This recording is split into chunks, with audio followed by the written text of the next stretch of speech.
l'Europe entre dans une nouvelle ère. Une ère numérique. Un moment charnière où l'ancien monde, fait de billets et de pièces, cède la place à une réalité entièrement dématérialisée.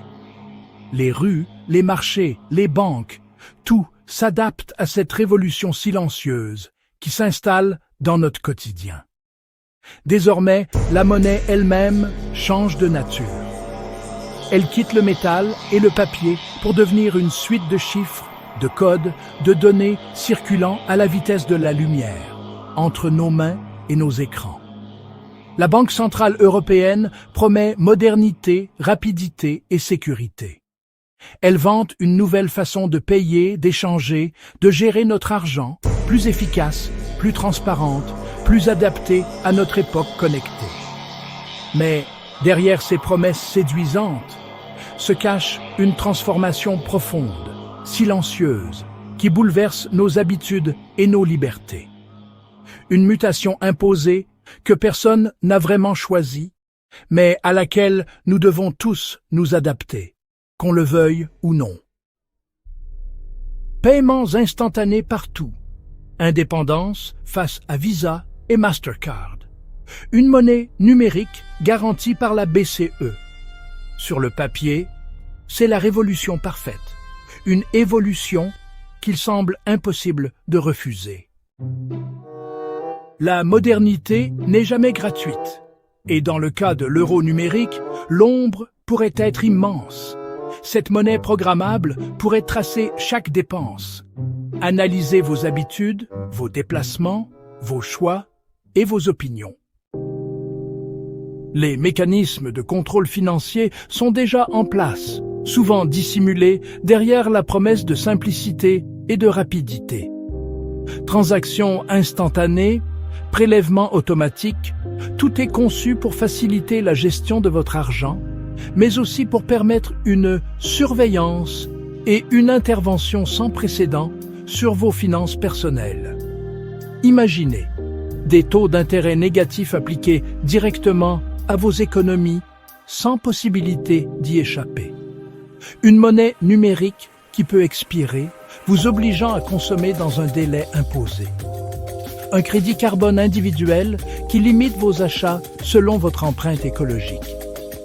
Même vos déplacements et vos dépenses pourraient être restreints par des barrières géographiques contrôlées à distance.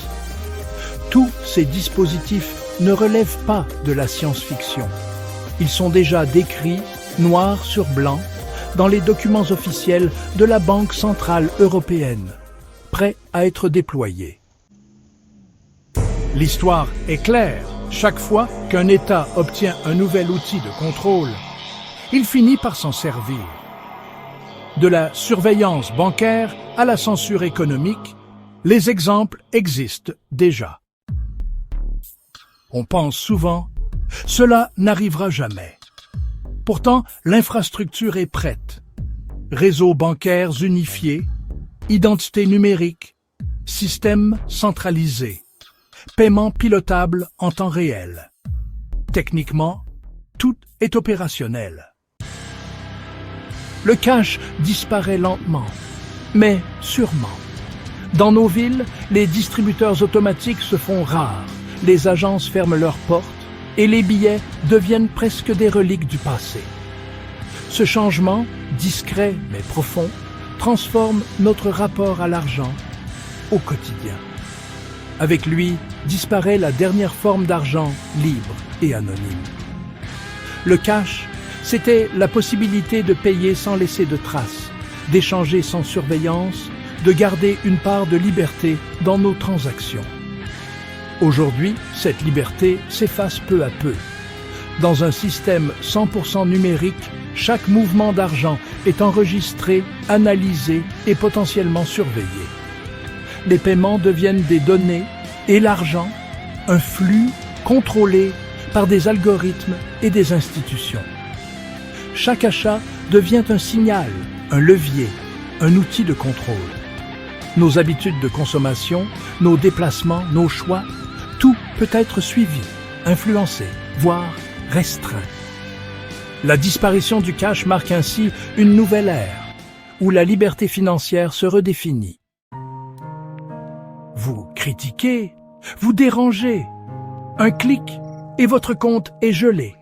Un paiement refusé, une allocation bloquée, c'est déjà une réalité ailleurs. Et l'Europe pourrait suivre la même direction.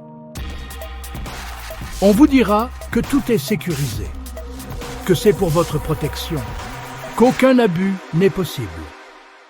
Mais l'histoire raconte toujours une autre version. L'euro numérique fracture déjà le continent. Certains pays soutiennent le projet, d'autres le redoutent, car cette monnaie pourrait redessiner l'équilibre des pouvoirs en Europe. La phase test se termine. La BCE doit trancher. L'euro numérique deviendra-t-il notre nouvelle réalité? Ou restera-t-il une menace en suspens? Une chose est certaine, rien ne sera plus comme avant. Pour comprendre l'économie, la technologie et l'avenir de la finance, abonnez-vous à Planet Finance. Analyse, géopolitique, innovation, tout ce que personne n'explique, nous le révélons.